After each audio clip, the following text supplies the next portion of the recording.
What describe the nature of your farm? Okay, our farm probably is best described as a typical New England multi-faceted business.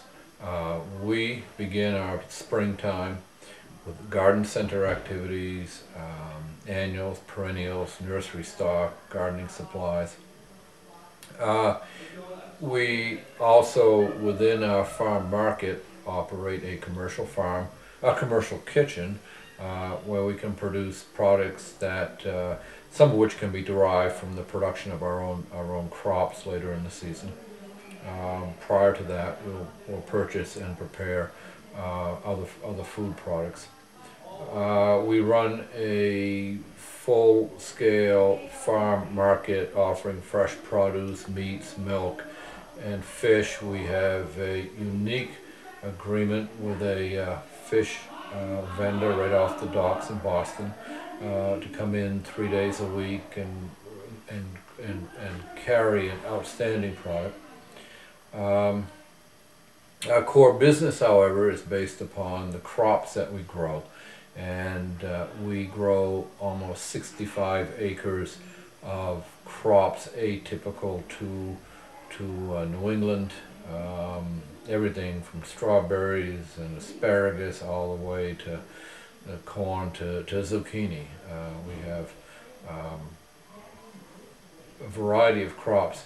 And the important part of our farm is that we retail. We sell all of our crops directly to our customers. Products that you produce, do you use any types of fertilizers or pesticides on your farm? Yeah, this is a question that's often asked of us by our customers, because most of our customers have gone out of their way to come to our farm to buy our products. And it's a very good question. We supply the nutrient needs of our crops through the use of fertilizers. The application of these nutrients can either be in the soil or foliar, meaning they can be applied to the foliage directly. They can be from a source of synthetic or organic, or a combination of both. But all crops need to have a nutrient supply. There has to be a nutrient that somehow becomes available to the plant or to the crop in order for it to grow. Carolann, I think you asked about pesticides. Mm-hmm. Yes. Okay. We practice what we call integrated pest management, and as you may know, there are many pests that attack crops. Pests are not limited to insects. Pests also refer to weeds that will strangle out crops. That pertains to many types of diseases that will cause what we call blights, rust, molds, and destruction of crops. Even pestilence such as birds, crows eating the corn seed, or deer eating almost every crop can be regarded as a pest problem.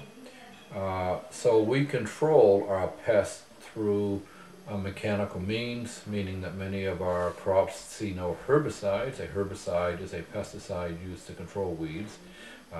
We keep a fleet of 24 handheld hose that my 25 or 6 employees during the summer may use to weed instead of using chemicals.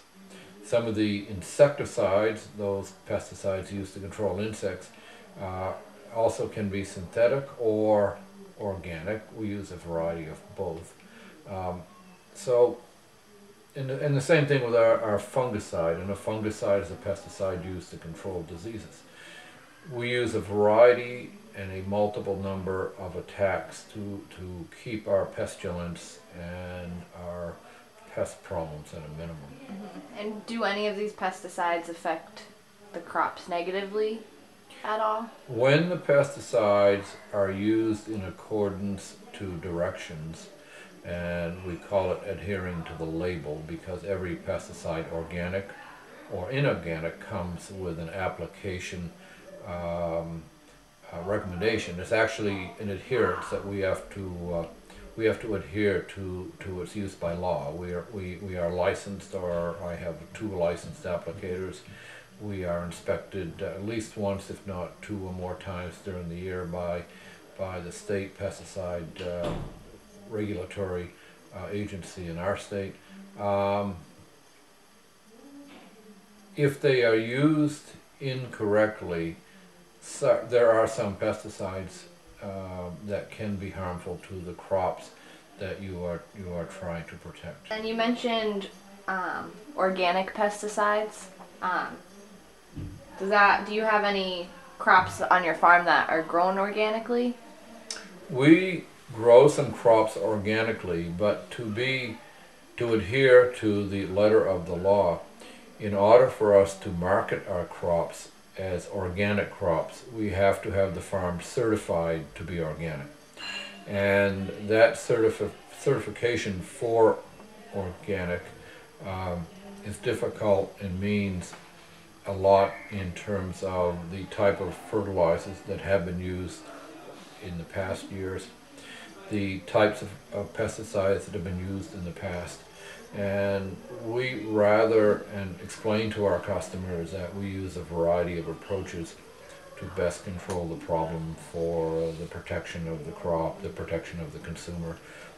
Keeping in mind that most of the crops that we are growing in our backyard and near our water and near our lake, and that we try to do the most correct job as we understand it. When it comes to the season for your products, what's your farm's prime,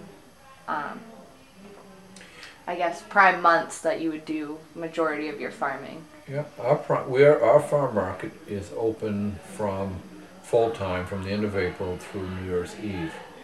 Our prime time, the time that we attract the most customers, selling the greatest amount of produce in particular, is in the middle of the summer through the first couple of weeks in August. That can be due to a number of things. That's the time that the highest population occurs in our lakes region due to our second homeowners. It's also the time of year that our most popular crops, corn, tomatoes, all the salad greens, are doing their best and yielding the most. Another part of our farm that I haven't mentioned yet is that we also participate in what is commonly called agritourism.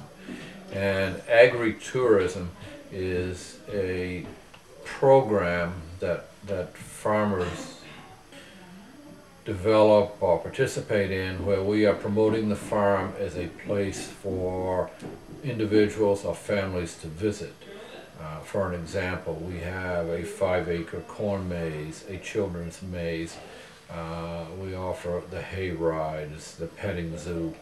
And these are things that, especially in the fall, encourage people to come, stay at the farm, learn about the farm, spend some time there. And that's kind of a fun time of the year, and we have very high visitor or customer counts in the fall. But certainly during the summer, that is just absolute insane time.